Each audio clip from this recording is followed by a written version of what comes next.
Active directory में user बनाने के कई सारे तरीके हैं। एक तो आप मैनुअली एक्टिव डायरेक्टरी में जाकर और यहाँ पे मैनुअली यूज़र क्रिएट करते हो, ठीक है। और या तो हम कमांड के द्वारा क्रिएट कर सकते हैं या तो फिर स्क्रिप्टिंग के द्वारा हम क्रिएट कर सकते हैं। और इसको मैं बड़ा करके यहाँ देखिए, एक तो यहाँ पे मैनुअली आप यहाँ एक्टिव डायरेक्टरी ऑब्जेक्ट में आकर, ये डोमेन है आपका, और इस यूज़र्स में आके आप यहाँ पे न्यू और यूज़र्स क्रिएट कर सकते हैं। तो ये एक एक करके अगर बल्क में यूज़र बनाना हो आपको बहुत सारे, तो बहुत टाइम लगेगा। तो दो तरीके होते हैं शॉर्टकट बनाने के। एक तो आप क्या करो, एक्सेल में सारे नेम की फीडिंग कर लीजिए, उसकी स्क्रिप्टिंग आप बना सकते हैं, तो उसको रन कर सकते हैं हम CSV में, तो ठीक है। तो उस तरह से हम नेम वाइज यूज़र बना सकते हैं, बल्क यूज़र। तो उसके लिए आपको वो फाइल रेडी करना पड़ेगा।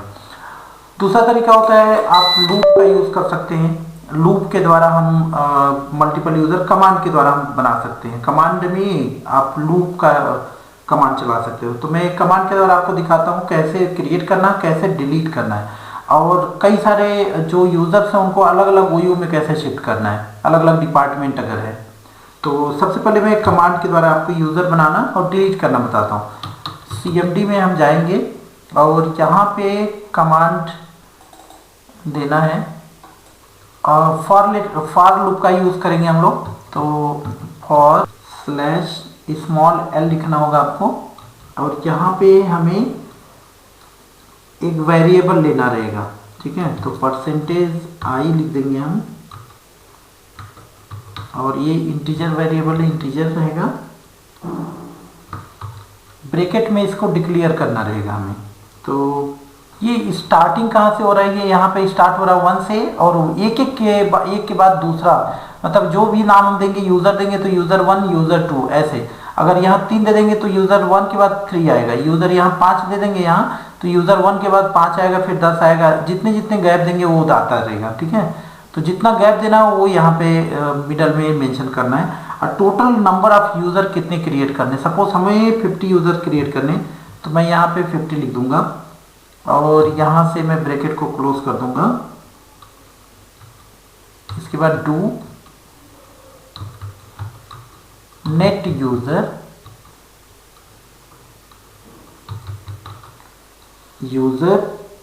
और यहाँ पर हमें जो हमारा इंटीजर है उसको, वेरिएबल उसको डिक्लेयर करना है, यहाँ पे डिफाइन करना है। तो i हमने ले रखा है। i की जगह कुछ और भी आप ले सकते हो, a लिख सकते हो, b ले सकते, कुछ भी ले सकते हैं। यहाँ पर पासवर्ड, इसके बाद पासवर्ड हमें देना है। तो ये सभी के लिए admin@123 पासवर्ड होगा। बस ये कमांड आपको रन करना होगा। इसको मैं कॉपी भी कर लेता हूं।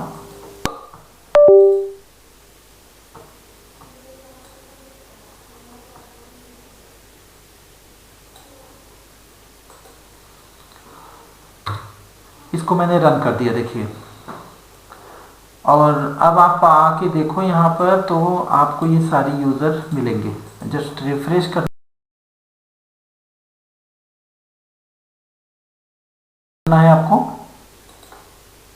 ये देखो सारे यूज़र आपके बन चुके हैं यहाँ पर, राइट। और सबका पासवर्ड admin@123 रहेगा।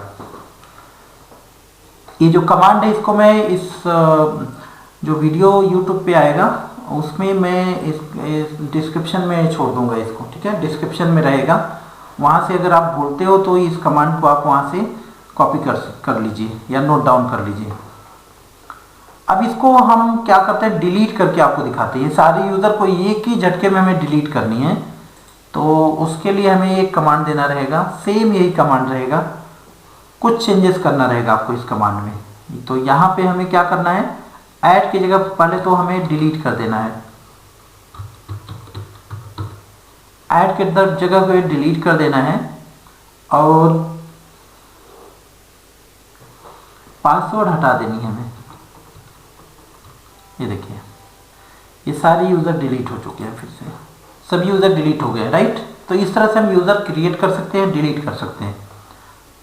अब हम बात करते हैं, अब फिर से मैं यूज़र क्रिएट करूंगा और उसको अलग अलग OU में ऐड करूंगा।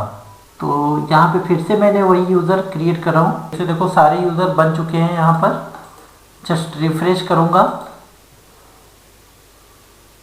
राइट। ये यूज़र बनाने का और डिलीट करने का दोनों कमांड, ये जब यूट्यूब में ये वीडियो आएगा उसमें उसके डिस्क्रिप्शन में रहेगा, ठीक है।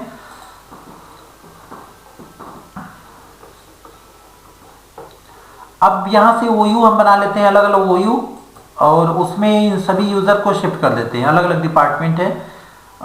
यहाँ पे मैं एक OU बनाऊंगा और उसके सब OU रहेंगे।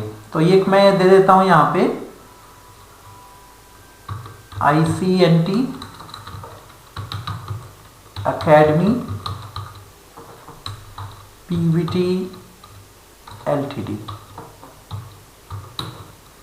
ये बना दिया मैंने OU। और इसके अंदर कई सारे डिपार्टमेंट अलग अलग डिफाइन कर दिए हमने। एक मैंने ले लिया यहाँ पे सेल्स डिपार्टमेंट, एक ले लिया IT डिपार्टमेंट, और एक ले लिया अकाउंट डिपार्टमेंट,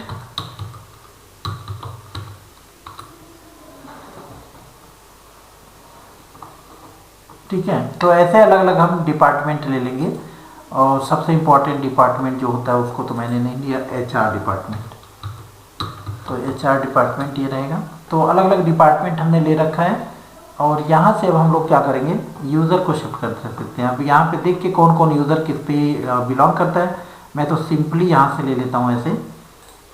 तो एक को मैं सिलेक्ट करूँगा, शिफ्ट के साथ होल्ड करके आप इतने यूज़र को एक साथ आप मूव कर सकते हो। तो मूव मैं करूँगा यहाँ से, और कहाँ पे मैं करना है, ICNT अकेडमी, और इसके अंदर अकाउंट डिपार्टमेंट में इन सभी को मैं मूव कर देता हूँ। और फिर से मैं यहाँ से इन लोगों को मैं और भी ज़्यादा लोगों को मैं ले लेता हूँ, इनको मैं अकाउंट डिपार्टमेंट में शिफ्ट करूँगा। तो यहाँ से ये आ जाएगा अकाउंट डिपार्टमेंट, और एक बचा हमारे पास HR डिपार्टमेंट, IT डिपार्टमेंट। तो यहाँ से इनको मैं IT डिपार्टमेंट में भेज देता हूँ।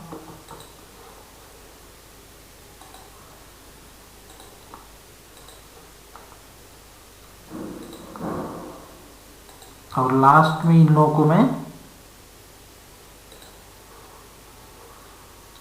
HR डिपार्टमेंट में।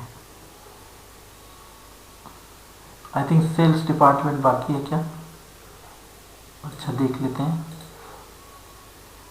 सेल्स डिपार्टमेंट बाकी है, IT डिपार्टमेंट हो गया, अकाउंट डिपार्टमेंट ढेर सारे यूज़र हैं, और HR डिपार्टमेंट भी बाकी है। अकाउंट में ज़्यादा है तो यहाँ से शिफ्ट कर लेते हैं हम लोग।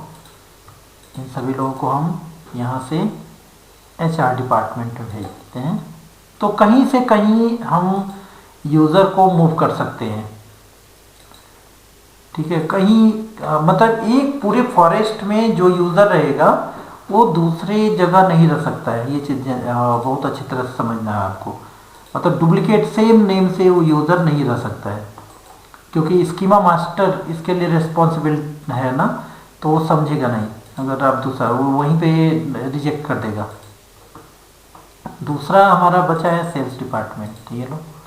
तो अभी सभी डिपार्टमेंट में यूज़र शिफ्ट हो चुके हैं, देखिए ऐसे। तो इस तरह से कंपनी में यूज़र रहते हैं अलग अलग डिपार्टमेंट के लिए। अब अगर कोई हमें पॉलिसी अप्लाई करना है तो आप किसी भी डिपार्टमेंट पे पॉलिसी अप्लाई कर सकते हो, उसका GPO बनाकर उसकी, और हम किसी भी डिपार्टमेंट पे वो पॉलिसी अप्लाई कर सकते हैं, राइट। तो इस तरह से हम यूज़र को क्रिएट करके और मूव कर सकते हैं।